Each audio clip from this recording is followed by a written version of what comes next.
हमने पढ़ा था कुछ स्टेप्स। तो लास्ट क्लास में हमने पढ़ा था कुछ steps for solving fault circuit या फिर फॉल्ट एनालिसिस। जब हमें करना है तो कुछ स्टेप्स थे। तो मैं एक बार अगर उनको रिकॉल करूं तो सबसे पहला स्टेप था सर्किट डायग्राम ड्रॉ करना। देन सेकंड स्टेप था boundary condition. Then third step था कि V012 को कन्वर्ट करना A inverse VABC and I012 को कन्वर्ट करना A inverse IABC means transformation. इसके बाद हमने कैलकुलेट कर लिए थे सीक्वेंस करंट एंड वोल्टेज, क्योंकि जब हमने ये V012 और I012 कैलकुलेट कर लिया, इसके बाद जो डिसाइड होता वो होता interconnection of sequence network. Interconnection of sequence network. और उसके बाद उस पूरे एनालिसिस से कुछ इंफॉर्मेशन निकल के आती, उस इंफॉर्मेशन पर थोड़ा सा डिस्कशन। तो ये कुछ स्टेप्स थे जिनको हमने लास्ट क्लास में पढ़ा था कि व्हाइल डूइंग फॉल्ट एनालिसिस ये स्टेप्स हमें फॉलो करने हैं। तो अगर मैं सबसे पहले बात करता हूँ लाइन टू ग्राउंड फॉल्ट की। जब लाइन टू ग्राउंड फॉल्ट की बात कर रहे हैं तो हमने 3 लाइन ली, 1 2 3। ये हमारी लाइन है A, ये लाइन है B, ये लाइन है C और एक लिया हमने ग्राउंड।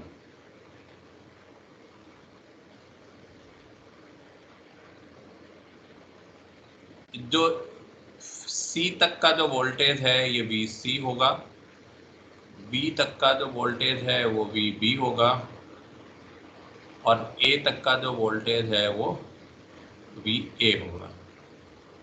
इनके थ्रू जो करंट है वो फेज A के थ्रू करंट जो है ना, अगर हम मान के चलते हैं तो IA है, IB है एंड IC है। ये है बिफोर फॉल्ट की बात कर रहा हूं मैं। आफ्टर फॉल्ट अगर मान लीजिए सपोज कीजिए कि ये फेज A में फॉल्ट होता है, तो जब फेज A में जो फॉल्ट हो रहा है ये फॉल्ट किसी एक फॉल्ट इम्पीडेंस है ZF, उसके थ्रू फॉल्ट हो रहा है और ये फेज A ग्राउंड से कनेक्ट हो गई। जब ये ग्राउंड A से कनेक्ट हो गई तो ये तो करंट हो गया आपका IA और IB और IC जो है वो क्या होंगे, 0। अब ये IB और IC 0 क्यों होंगे? IB is equal to 0 and IC is equal to 0। ये 0 क्यों होंगे? क्योंकि हम क्या मान के चलते हैं, एजम्पशन जो है ना, एजम्पशन है कि जो फॉल्ट करंट है that is much greater than जो भी लाइन करंट है या अदर फेजेस के जो भी करंट होंगे उन सब से इसकी वैल्यू बहुत ज़्यादा होगी। जब ये बहुत ज़्यादा है तो केवल IA होगा, IB और IC नहीं होंगे, पहला एजम्पशन। दूसरा assumption, all resistances are neglected.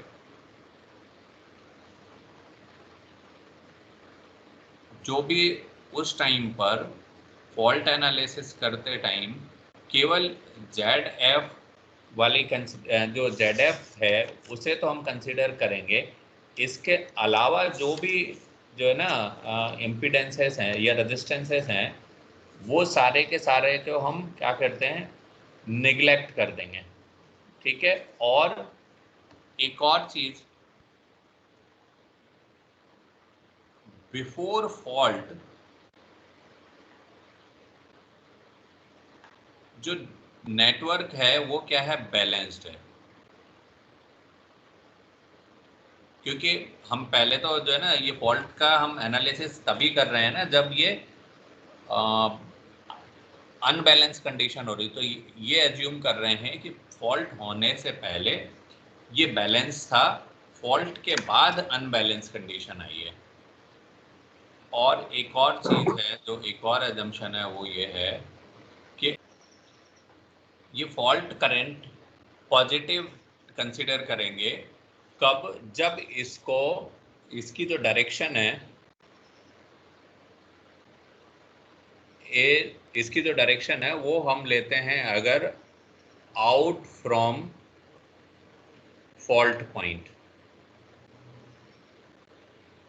तो फॉल्ट पॉइंट की अगर बात करें तो इस केस में फॉल्ट कहां पर हो रही है, इस पॉइंट पर फॉल्ट हो रही, तो इसको हम बोलेंगे ये फॉल्ट पॉइंट है एफ। तो इन 4 एजम्पशंस के साथ हम आगे बढ़ते हैं फॉल्ट एनालिसिस करने में। तो सबसे पहला स्टेप जो था हमारा वो था ये सर्किट डायग्राम ड्रॉ करना। तो हमने क्या किया,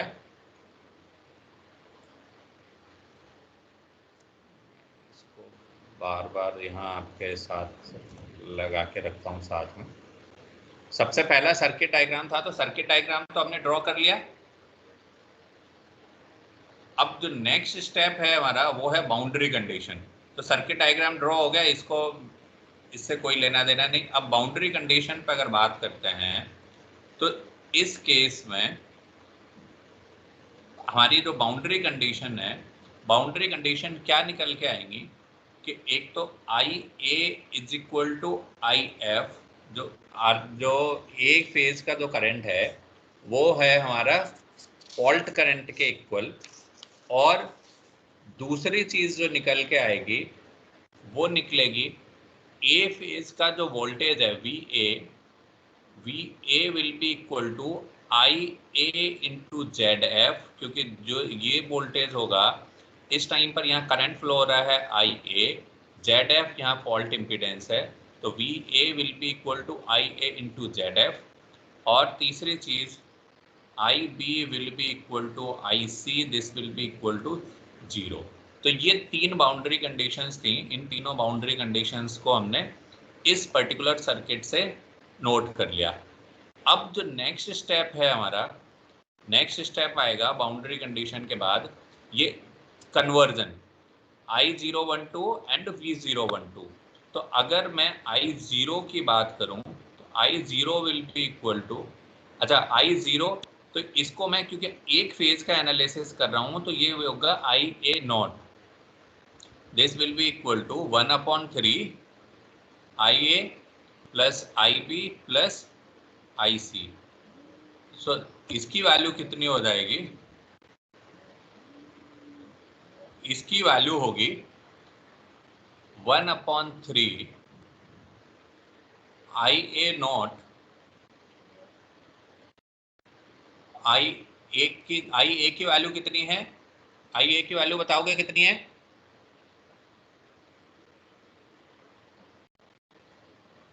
आई बी की वैल्यू,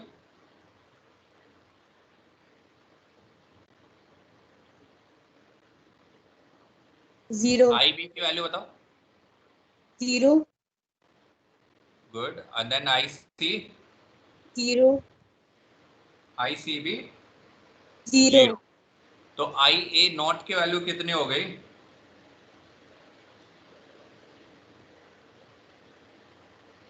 1/3 IF, हाँ, this will be equal to 1/3 I A. Then इसके बाद IA1 की बात करूं मैं तो IA1 इसकी वैल्यू क्या होती है, IA1 सीक्वेंस कंपोनेंट के टर्म्स में देखोगे तो this will B 1/3 IA plus alpha IB plus alpha square IC। इसकी भी वैल्यू कितनी आएगी, 1/3 IA प्लस ये 0 हो गया, फिर से ये भी 0 हो गया, so this will be equal to 1/3 IA। Then IA2 की वैल्यू क्या होगी,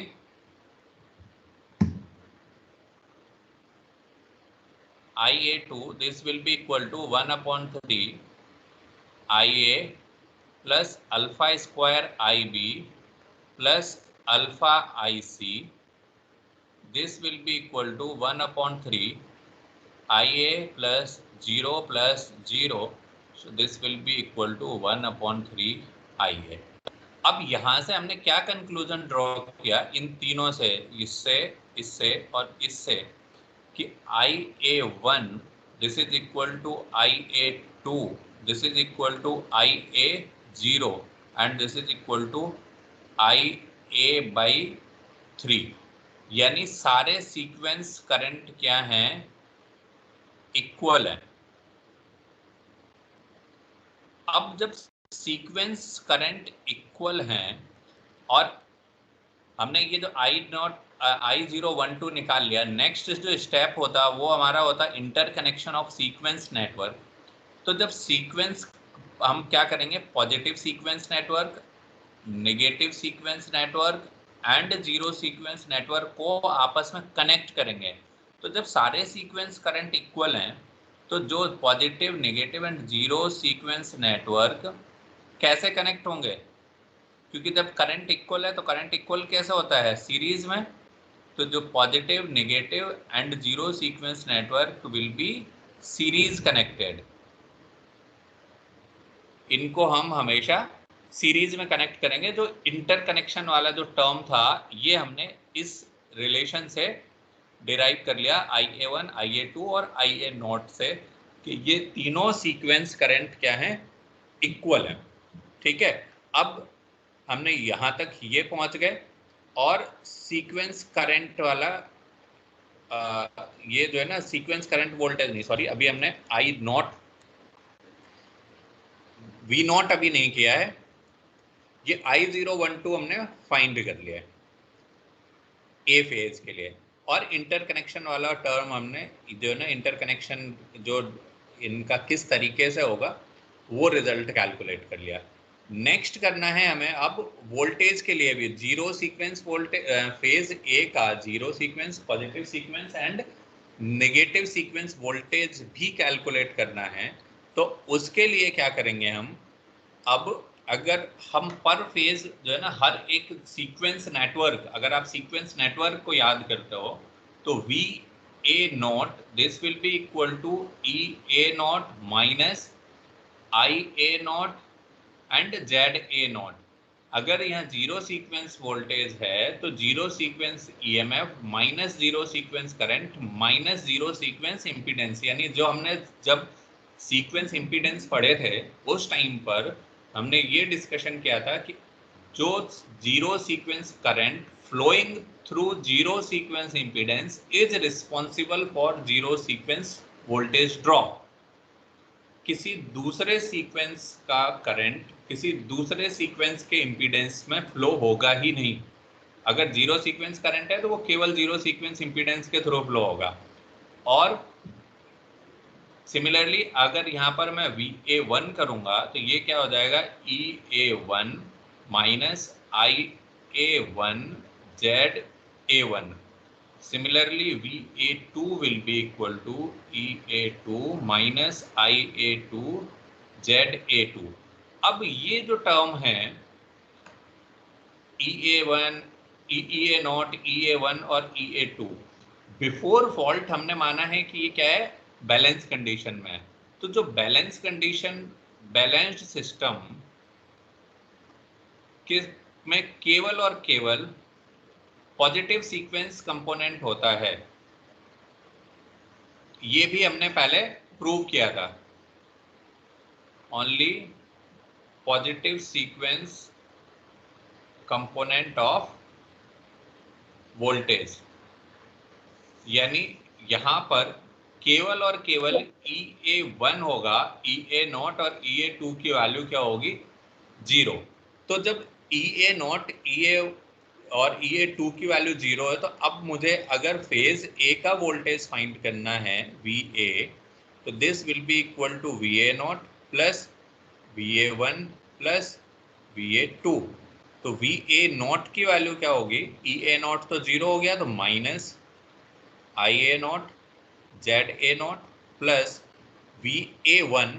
ये जो EA1 है, ये क्या होगा, positive sequence impedance, sorry positive sequence voltage of phase A before fault. तो जो बिफोर फॉल्ट क्या होगा, ये है आपका वोल्टेज VF।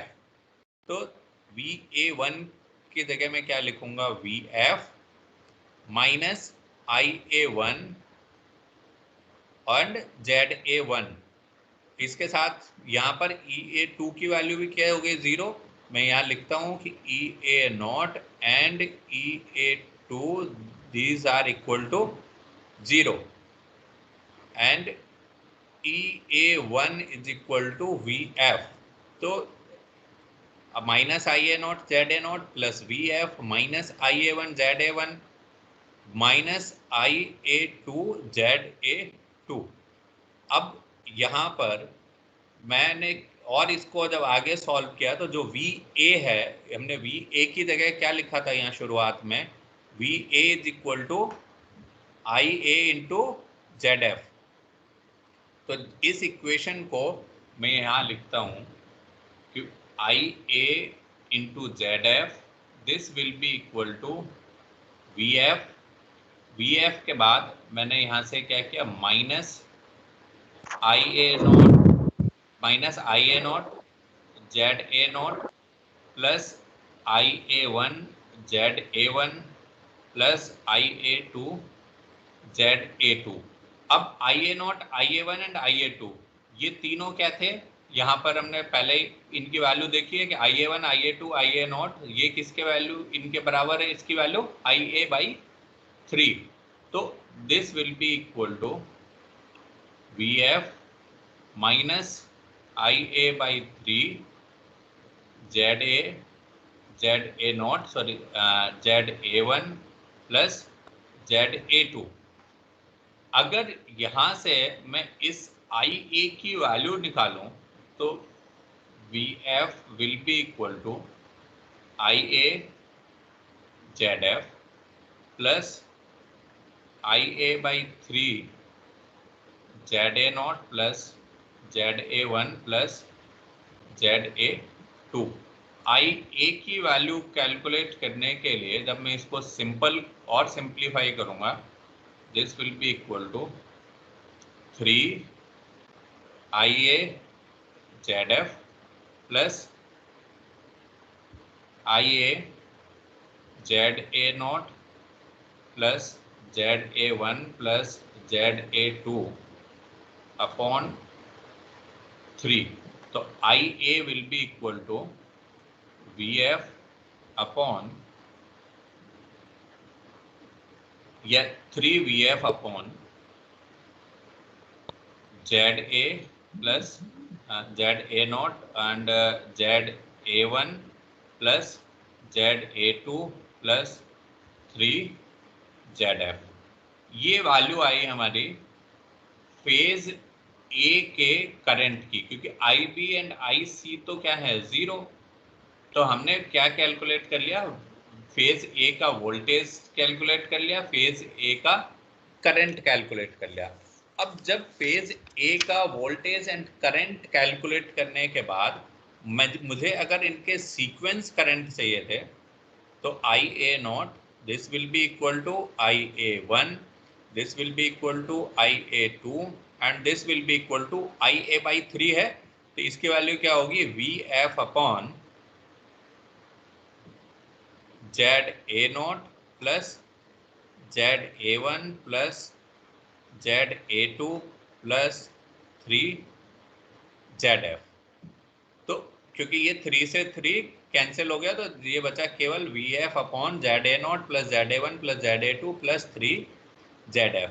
ये हमने डिराइव कर लिया sequence current for phase A.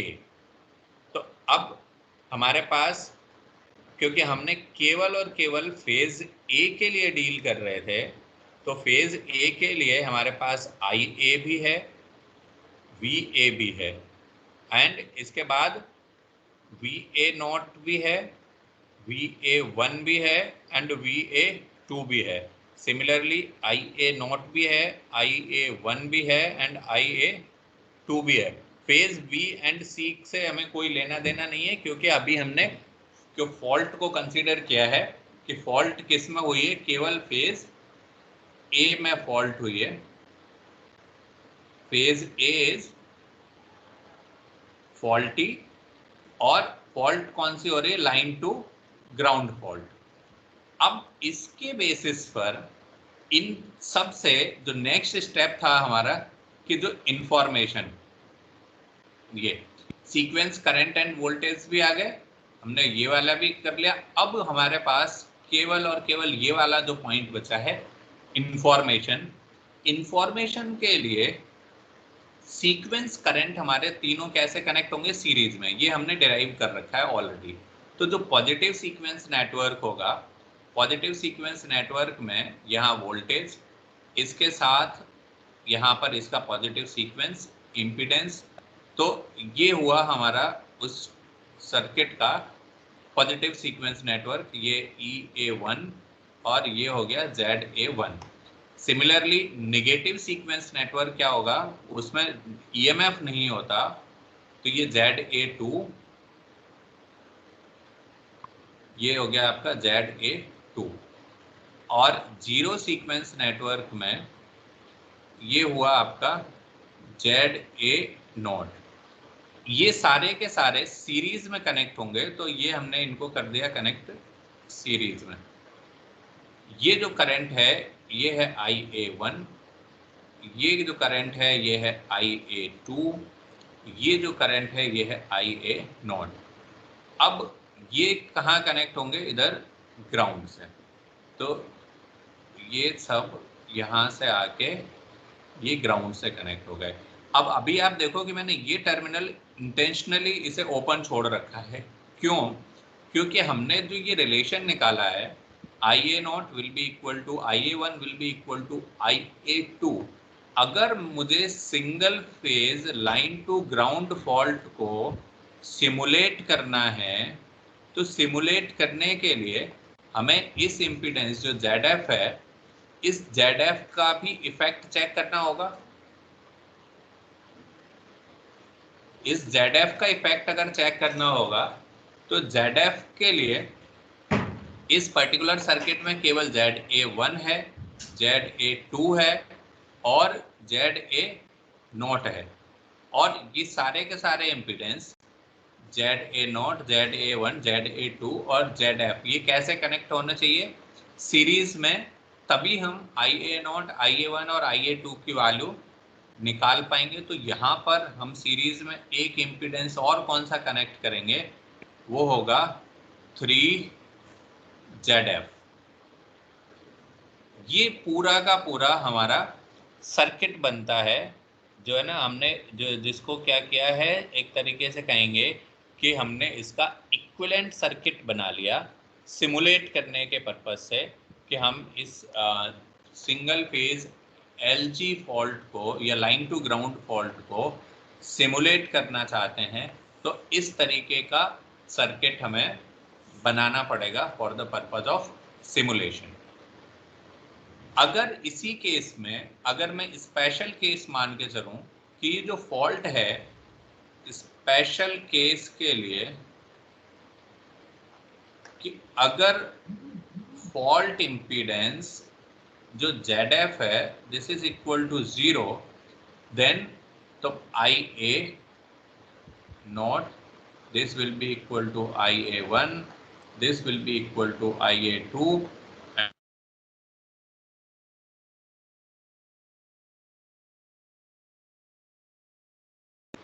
ZA2। तब ये ZF की वैल्यू 0 हो जाएगी, और जो इक्विवेलेंट सर्किट बनेगा उसमें तब ये ZF नहीं होगा। ठीक है, तो ये यहाँ तक अभी हमने जो डिस्कशन किया वो था LG फॉल्ट। नेक्स्ट क्लास में फिर हम पढ़ेंगे लाइन टू लाइन फॉल्ट।